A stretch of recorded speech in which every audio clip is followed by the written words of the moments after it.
के दलित पिछड़े मुसलमानों को शिक्षा दिलाने का काम किया। आज एक महान शख्स की जयंती भी है। उस शख्स की जयंती है जिसने इस पूरे भारतवर्ष पर राज किया।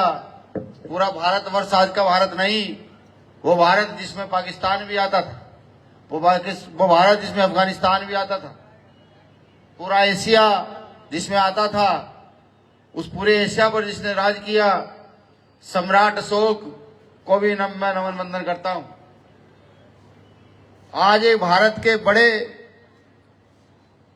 दलित लीडर मैं कहूंगा, क्योंकि कहीं ना कहीं भारत में जातीय व्यवस्था इतनी मजबूत है कि आप कितना भी अच्छा काम कर लें, आपको आपकी जातीय धर्म से ही नवाजा जाता है। आज बाबू जगजीवन राम साहब की भी जयंती है, मैं इनको भी नमन वंदन करता हूं। सम्मानित साथियों, आज मैं राजस्थान में हूं। ये राजस्थान वही राजस्थान है जहां मूछ रखने पर हत्या, जहां गाय ले जाने के शक में दो साथियों को जिंदा जला देना, जहां मटकी छूने पर, पानी छूने पर हत्या, जहां घोड़ी चढ़ने पर हत्या। ये समझिए कि वो कारण ढूंढते हैं हत्या करने का, क्या कारण उनको मिले कि वो हत्या कर दें। और ये हत्याएं किसी एक सरकार के राज में नहीं हुई। राजस्थान के साथियों ने जिन जिन सरकारों को बनाया, तमाम सरकारों में ये हत्याएं हुई हैं। और आनंद की बात देखिए कि जनता की हत्या होती रहती है और जनता फिर से कभी बीजेपी कभी कांग्रेस के फेरे में पड़ी रहती है। आपको समझना होगा कि आपकी समस्याएं क्या है। आपको यह भी समझना होगा कि आपकी समस्याओं का समाधान क्या है। अगर इस देश का दलित, मुसलमान और पिछड़ा डॉक्टर अंबेडकर की आइडियोलॉजी को नहीं समझेगा तो ये आप समझ लो हत्याओं का सिलसिला लगातार बढ़ता चला जाएगा। कल जब मैं राजस्थान आया तो हमारे जिलाध्यक्ष, मौजूदा जिलाध्यक्ष कुरैशी साहब और उनके साथ बहुत सारे साथी से उनसे बात चल रही थी राजनीति पर। वो कहने लगे वक्फ बोर्ड का बिल बीजेपी ने पास करा दिया है और इस पर बड़ी लड़ाई भाई चंद्रशेखर आजाद जी ने संसद में लड़ी और ये वादा भी किया कि हम इस लड़ाई को सड़कों तक लेकर जाएंगे। तो उन्होंने और भी पार्टियों के नेताओं के नाम लिए।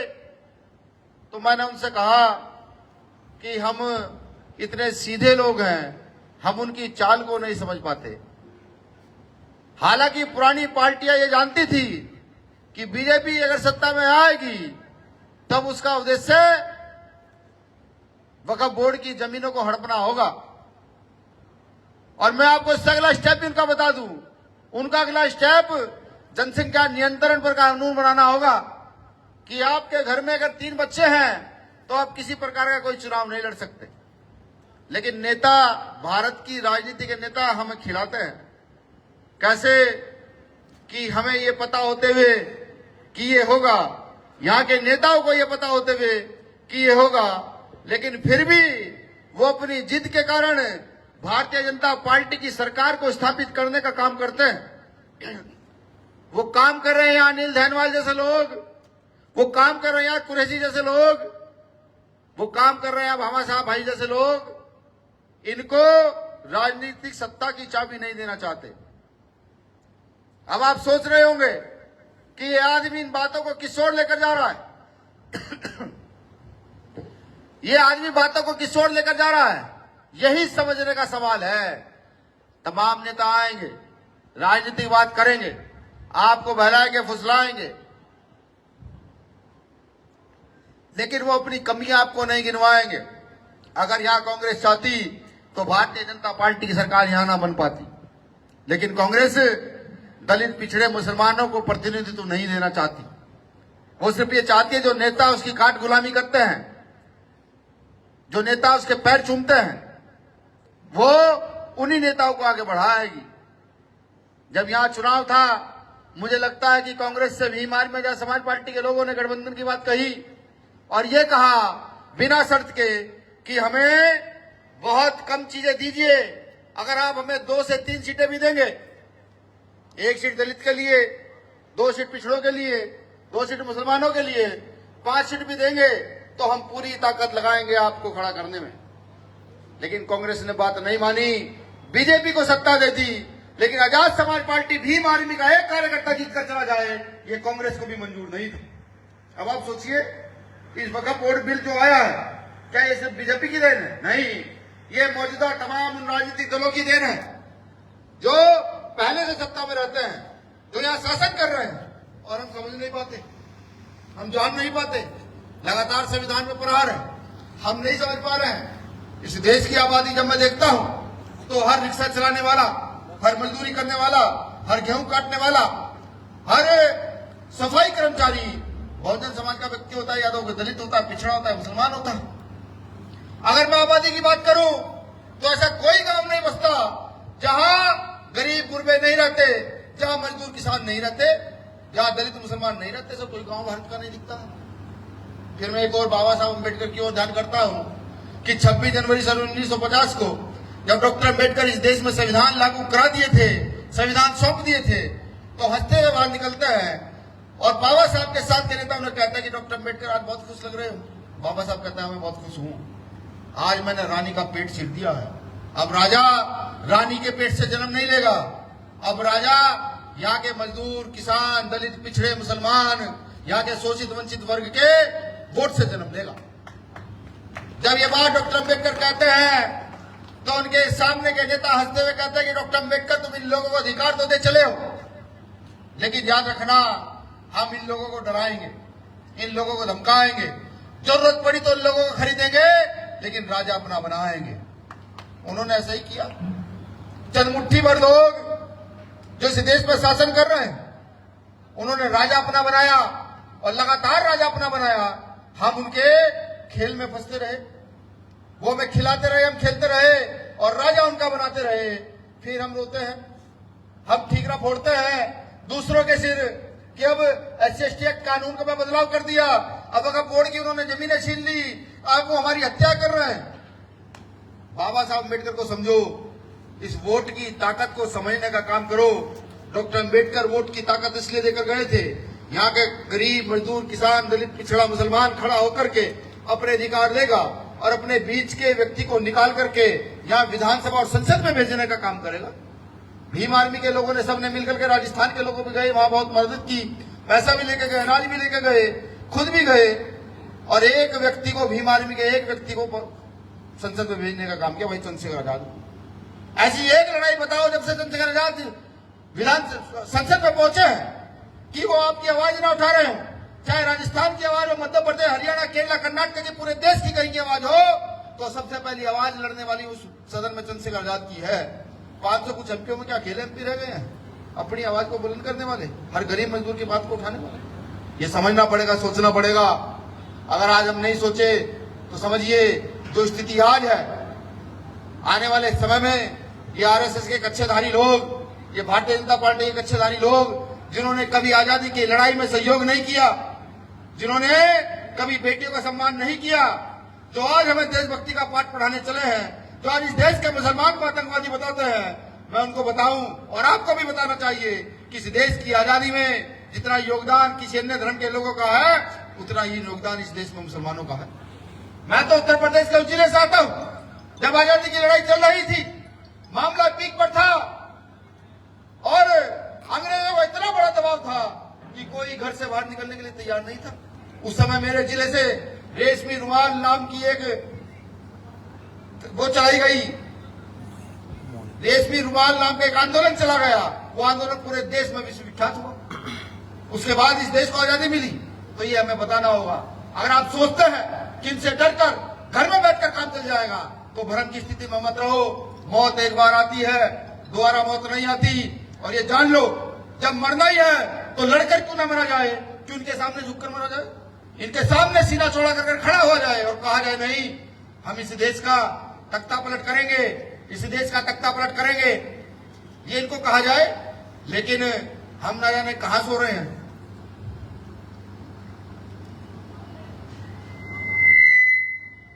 हम न जाने कहां सो रहे हैं।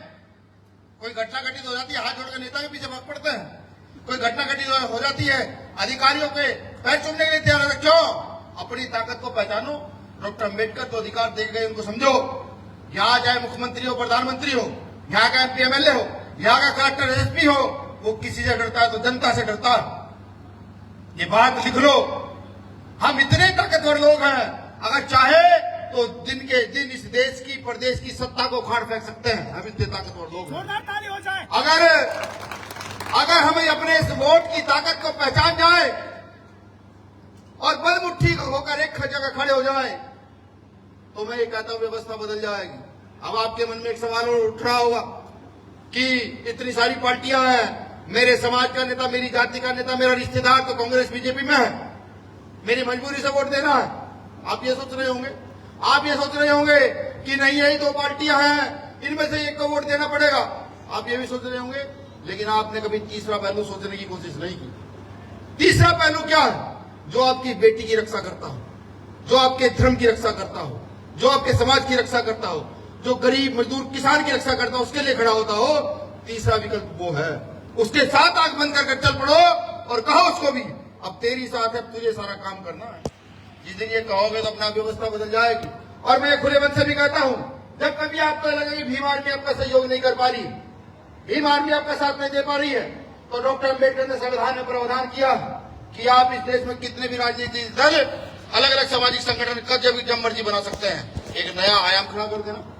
लेकिन जो आज खड़े हुए हैं, जो आपके लिए लड़ रहे हैं, आपके लिए गोलियां खाते हैं, आपके लिए जेल जाते हैं, अभी 2 महीने हो गए। आपने उधर जयपुर में आंदोलन किया था, 1 महीना, 2 महीने पहले जयपुर में आंदोलन किया था। मैं ही घोषणा करके गया था। 5 से 10 हजार लोग जयपुर पहुंचे थे उस आंदोलन को करने के लिए। राजस्थान की सरकार रिली कि ये नीले झंडे वाले लोग फिर से आलमके हैं। लेकिन उस आंदोलन को करने के बाद हमने क्या किया, ये बड़ा सवाल है। आज मुसलमान ये कहता है कि नहीं भाई साहब, कहां जाए, जो बीजेपी को हराएगा उसके पास जाए। अरे क्यों जाते उसके पास, बीजेपी को हराने वाले के पास? उसके पास जाओ तो बीजेपी हारे जीते अलग बात है, जो आपके मरने जीने में साथ खड़ा है, जो वक्फ बोर्ड पर सबसे पहले मरने के लिए, लड़ने के लिए तैयार है, उसके साथ जाओ। जो सड़क पर आंदोलन करने के लिए आपके लिए तैयार है, उसके साथ जाकर खड़े हो जाओ। मैं कहता हूं व्यवस्था बदलेगी। वो लोग जो आज दिन दहाड़े हमारे बच्चों की हत्या कर देते हैं, जिंदा जला देते हैं, उनका घर जेल में होगा अगर आप सब लोग बदमुट्ठी हो जाओ। ये बात मैं तड़प कर इसलिए कह रहा हूं कि मैं भी आप ही के बीच से निकला हुआ, आप ही का एक बच्चा हूं। मुझे जवाब दो कि अगर एक किसान के बेटे को मंत्री बनाया जाए, वो खेती को सही तरीके से बता पाएगा? एक मंत्री के बेटे को किसान मंत्री बना दिया जाए, वो बता पाएगा? अगर किसान के बेटे को आप मंत्री बनाओगे तो उसको पता होगा किस समय पे कौन सी फसल उगती है, कब खाद की जरूरत है, कब डाई की जरूरत है, कब खेत में पानी दिया जाएगा। किसानों का दर्द उसको पता होगा। लेकिन अगर एक नेता के बेटे को आप कृषि मंत्री बना दोगे तो वहीं बैठा रहेगा, वहीं बैठ करके कहेगा ठीक है, हो जाएगा, होगा कुछ नहीं। इस देश में सबसे ज्यादा हत्या किसानों की हो रही है। आज मजदूरों की समस्या पर बात करने के लिए कोई नहीं है। जब मजदूरों की समस्या पर बात करने के लिए कोई नहीं है, तो आप एक मजदूर के बेटे को खड़ा कर दो ना विधानसभा के लिए। ये बैठे तो है मजदूर के बेटे, इनमें से एक को खड़ा करके कंधा मजबूत करके कह दो चल तुझे विधानसभा भेजेंगे, जाके बात करना कि हम सफाई कर्मचारियों की क्या समस्या है। हम पूरे दिन दुकान पर बैठे रहते हैं, हमारे रोटी का खर्चा, बच्चों की फीस का खर्चा नहीं निकल पाता। सरकार से मांग करना कुछ ऐसी व्यवस्था करे, हमारी व्यवस्था बदल जाए। लेकिन हम नहीं सोचते। क्यों? हम लोगों ने आंखों पर पट्टी बांध ली है, हमें भी चकाचौंध दिखती है। वो नेताओं की बड़ी बड़ी गाड़ियां, वो नेताओं के सफेद कुर्ते, वो हमें दिखते हैं। वो नेता जो 5 साल में 465 दिन में सिर्फ एक दिन आपके यहाँ कुर्ता चढ़ाकर आते हैं, आप खुश हो जाते हो, चौड़े हो जाते हो, कहते हो कि नहीं जी नेताजी मेरे घर आए थे, मेरा वोट सपोर्ट नोट इनका है। आज ये जो 464 दिन आपके लिए मरते हैं, इनका क्या? ये भीम आर्मी के लोग जो ना जाने कितनों की हत्या कर दी गई है, कितने लोग जेल चले गए, इनका क्या? ये सोचो, विचार करो। अगर आज विचार नहीं करोगे तो समझो बीजेपी अपने पूरे प्रभाव में है। वो जब चाहे जिसकी हत्या करे, जब चाहे जिसका मर्डर करे, जब चाहे जिसको जेल भेज दे, उस पर कोई रोक टोक लगाने वाला नहीं है। आज सरकार से लेकर के कानून व्यवस्था भी उसके पैरों में है। अगर उसको कोई तोड़ सकता है तो इस देश का दलित पिछड़ा मुसलमान उसको तोड़ सकता है। अगर देशभक्ति दिखानी है, अगर देशभक्त हो तुम, तो बीजेपी को मुंह तोड़ जवाब दो और अपना तीसरा फ्रंट इस देश में तैयार कर दो। और उस फ्रंट का नाम भीम आर्मी आजाद समाज पार्टी काशीराम है। उस फ्रंट को तैयार खड़ा करके मजबूत करके एक बार खड़ा तो करो, देखो ताकत महसूस होगी। घर बैठे बैठे व्यवस्था महसूस होगी। मेरे कुछ सवाल यह है, अगर आपको लगता है कि नहीं आप जिस पार्टी में जिस नेता के साथ काम करते हो वो नेता ज्यादा अच्छा है, तो उससे सिर्फ 2 सवाल कीजिएगा, तीसरा नहीं। पहला सवाल अपनी शिक्षा के प्रति कीजिएगा, उसे कहिएगा कि इस देश में शिक्षा को एक जैसी कराइए साहब। जब आप वक्फ बोर्ड में बिल ला सकते हो, तो आप इस देश में एकीकरण की शिक्षा के लिए भी बिल ला सकते हो। कैसे? कि एक मजदूर का बेटा, एक डीएम कलेक्टर का बेटा, एक मंत्री मुख्यमंत्री का बेटा एक जैसे स्कूल में पढ़ेंगे, ऐसा बिल इस देश में लेकर आओ। मैं लिख कर देता हूं आपका किसी भी पार्टी के व्यक्ति से संबंध हो, इस देश के किसी भी नेता की इतनी हैसियत नहीं कि वो इस पर उठा दे, संसद विधानसभा में आवाज उठा दे। उठाएगा नहीं, क्योंकि वो जानता है इन मजदूरों के, किसानों के बच्चे बहुत मजबूत हैं। अगर इन्हें समान शिक्षा मिल गई तो ये यहाँ बड़े बड़े सुरमाओं के बच्चों को पीछे छोड़ जाएंगे, और यहाँ की कलेक्टर की कुर्सियों पे, यहाँ पे एसएसपी की कुर्सियों पे, यहाँ पर मंत्री की कुर्सियों पर कब्जा करते हैं। वो जानते हैं उठाएंगे नहीं। दूसरी समस्या, मेन समस्या हमारी चिकित्सा की है कि लॉकडाउन हुआ, जिसकी सोच थी, जिसकी पावर थी, उसका तो इलाज सही हो गया। जिसकी सोच और पावर नहीं थी, उसके पिता की, बेटे की, माँ की, ताऊ की, चाचा की, मामा की, मामी की लाश तक भी देखने को नहीं मिली। ये लॉकडाउन में हुआ।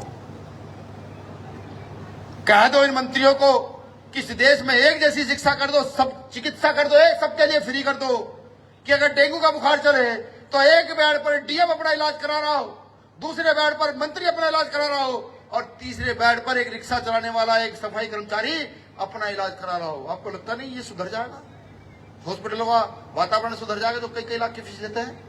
लेकिन किसी मंत्री की इतनी हैसियत नहीं कि वो इस पर बात रख दे, क्योंकि वो जानता है वो अगर इस पर बात रखेगा तो उसकी कुर्सी खतरे में आ जाएगी। कई लाख करोड़ का स्कैम शिक्षा और चिकित्सा के इस पूरे भ्रम में होता है। जो जनता के लिए होना चाहिए वो नेताओं की जेब में जाता है। अब आप सोचिए, ताकत हमारी, वोट हमारा, मेहनत हमारी, मजा कौन ले रहा है? वो चंद लोग। उनको तोड़ोगे नहीं। एक आंकड़ा समझाता हूं, समझने का प्रयास कीजिएगा। अगर आपके घर का खर्चा महीने का 10,000 रुपए है, खर्चा क्या? आप सुबह उठते हैं, कोलगेट करते हैं, चाय पीते हैं, रोटी खाते हैं, चावल खाते हैं, घर से दुकान जाते हैं या फिर रिश्तेदारी में जाते हैं, दवाई लेते हैं, कपड़े पहनते हैं, कुछ भी करते हैं। जो 24 घंटे की प्रक्रिया है सोने तक, उसमें हर पल हर सेकंड आपका पैसा खर्च होता है। अगर मैं सिर्फ एक छोटा सा आंकड़ा लूं कि आपका एक महीने का इन सब चीजों का खर्चा मात्र 10,000 रुपए है, पर 10,000 में कुछ होता नहीं है। फिर भी मैं छोटा सा आंकड़ा लूं कि 10,000 रुपए आपका खर्चा है, तो आप जानते हैं कि आप महीने का टैक्स कितना दे रहे हैं? किसी सामान पर 18% टैक्स है, किसी पे 15% टैक्स है, किसी पे 22% टैक्स है, किसी पे 28% टैक्स है, किसी पे 32% टैक्स है। अगर इसका राउंड फिगर में लगाऊं तो लगभग 25% से 35% के बीच में टैक्स दे रहे हैं। यानी कि आप 10,000 का जो खर्च महीने में कर रहे हैं, वहां उसमें 2500 से 3500 के रुपए के बीच में सरकार को टैक्स दे रहे हैं। मिल क्या रहा है? 4 किलो अनाज। 4 किलो अनाज ही तो मिलता है ना, कोटा ही तो बोलते हैं यहाँ पे। कोटे में 4 किलो अनाज मिल रहा है ना। उस 3500 4,000 रुपए में 4 किलो अनाज दे रहे हैं। उसके बाद भी टैक्स पर टैक्स है। अब गरीब जनता टैक्स ढूंढती फिरेगी या फिर पूरे दिन मजदूर करके शाम को रोटी की व्यवस्था करेगी। तो इस बातों को समझो, ये बहुत छोटी छोटी बातें हैं। ये अगर हमारी समझ में आ गई तो गांव में बैठा हुआ हर वो व्यक्ति जो गरीब है, जिस पर रोटी की व्यवस्था नहीं, बच्चे को पढ़ाने की व्यवस्था नहीं, वो किस जात किस धर्म का, ये एक अलग बात है, उन सब की व्यवस्था मेरे दोस्तों, मेरे भाइयों होनी शुरू हो जाएगी। ये सब हमारे हाथ में है, ये सब हमारे वोट में है, ये सब हमारी सोच में है। लेकिन हमें अपनी सोच बदलनी पड़ेगी। सोच बदलोगे तो आने वाले बच्चों का भविष्य बदलेगा, और सोच नहीं बदलोगे तो हो सकता है कि आने वाले बच्चे इस सोच तक पहुंच ही ना पाए। उससे पहले ही वो बेचारे, जैसे हमारे 2 भाई को जलाया गया, जैसे इंद्र मेघवाल को हत्या की गई, जैसे एक साथी रैगर था उसकी हत्या की गई, हो सकता है बच्चे बड़े ही ना हो पाए। ये विचार करो, ये सोचो। ये सब करना बहुत आसान है, इतना भारी काम नहीं है कि आप इसको बदल नहीं सकते। बिल्कुल बदल सकते हो। अगर आपने दिन का 1 घंटा भीम आर्मी के प्रचार में दें, 1 घंटा आजाद समाज पार्टी के प्रचार में दें। अगर आप दुकान पे बैठे तो अपने आस पड़ोसी को समझाएं कि अब तक हमने सारी पार्टी को देखा है, भाई इस बार इन भीम आर्मी वालों को देखो, ये लगातार आंदोलन करते हैं, इनकी कमर नीली हो चुकी है पुलिस के डंडे खा खा करके। जेल के घर, जेल इनके लिए ऐसी हो गई जैसे ससुराल हो। कि जब मर्जी आओ भेज दो। जब ये बताना शुरू करोगे तो व्यवस्था बदलेगी। मैं याद कर रहा हूं आपको शहीद आजम भगत सिंह, 23 साल की उम्र, मात्र 23 साल की उम्र, हमसे 100 साल पहले 23 साल की उम्र, कार अपनी मनमर्जी से खरीदेगी। आपने 2 क्विंटल गेहूं पैदा किया, 2 क्विंटल गेहूं में आपकी लागत 3,000 रुपये आई, लेकिन सरकार ने कहा हम तो इस 2 क्विंटल गेहूं को 2,000 में खरीदेंगे, आपकी मजबूरी क्योंकि कानून है।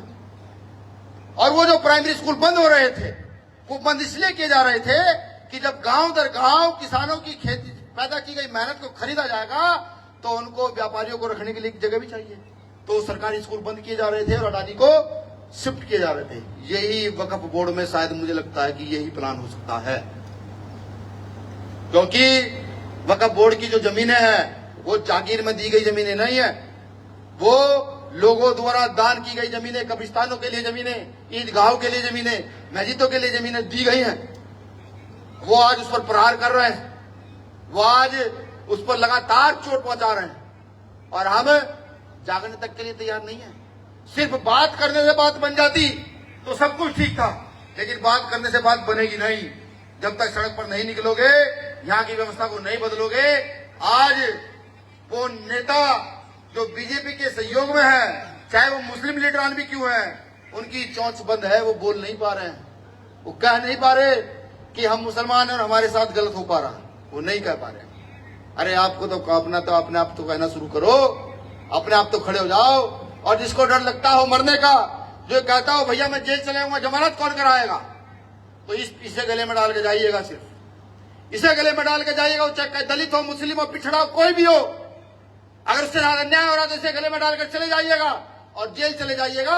आपको ये कहने की जरूरत नहीं पड़ेगी जमानत होगी, ऑटोमेटिकली वकील आपके पास जाएंगे, आदमी भीम आर्मी का जमानत हम कर रहा लाएंगे। ये मैं आपको वादा करके कहता हूं। और ये भी ना आपको हो तो ये तो हिंदी भाषी क्षेत्र है, कभी दक्षिण भारत में चले जाइएगा और किसी रेलवे स्टेशन पर उतर के भीम आर्मी का नाम लीजिएगा, भीम आर्मी का आदमी हूं। आपके पास रोटी नहीं है, कपड़ा नहीं है, किराया नहीं है, कोई ना कोई आदमी निकल कर आएगा जो आपकी मदद करेगा। जाइए, हम मदद करते घर तक के लिए। इतना ताकतवर संगठन हमने बनाया। अगर इतना ताकतवर संगठन के होते हुए भी आज अन्याय अत्याचार होता है तो ये कमी हमारी नहीं है, ये कमी हम सबकी है कि हम इस संगठन को बहुत मजबूत नहीं कर पा रहे हैं। जिस संगठन से आरएसएस को खाती, जिस संगठन से तुर्रम खाए कहते हो कि नहीं हम कितना बड़ा कांड करते हम जेल नहीं जा सकते, भीम आर्मी ने उन तक को जेल भिजवाया। और अब तो हमारी पार्टी भी है, इस पार्टी का नाम आजाद समाज पार्टी काशीराम है। प्रचार को यारी में, दोस्ती में, रिश्तेदारी में, जिसको राजनीति के करने का माने संगठन में भर्ती करा दो, बेफिक्र भर्ती करा दो। जो लोग शादी कर रहे हैं, एक बच्चा संगठन के नाम का, लड़ने के नाम का, मरने के नाम का पैदा कर दो, जो बाबा साहब अम्बेडकर का काम करते हुए मरेगा। ये काम व्यवस्था तो कर दो। देखो फिर यहाँ जो देश में हिंदू मुसलमान का ठीकरा फोड़ते हैं, अगर इस देश में उनको रहने की जगह मिल जाए फिर मुझे बताइएगा आप।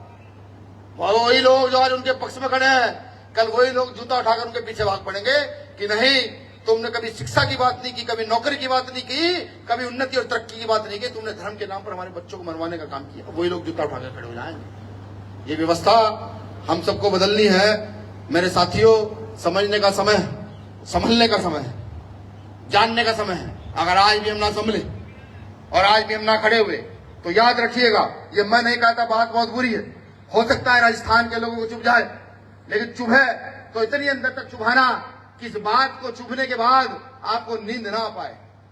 यहाँ जब जब आंदोलन हुए हैं तो 2 तरीके के लोग पैदा हुए हैं। एक लोग जो आंदोलन करते करते तो शहीद हो गए, आंदोलन को जीत गए, और एक लोग जो आंदोलन के विरोध में जाकर के गुलामी की उन लोगों की जो आंदोलन के विरोध में थे।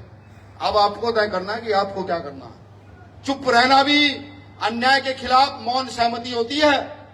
अगर आप अन्याय देखते हुए चुप भी रहते हैं तो आपकी सहमति है, आप अपराधियों के साथ खड़े हैं। चुप मत रहिए, अपनी आवाज को उठाइए, अपनी बात को उठाइए, अपनी बात को कहने का दम रखिए।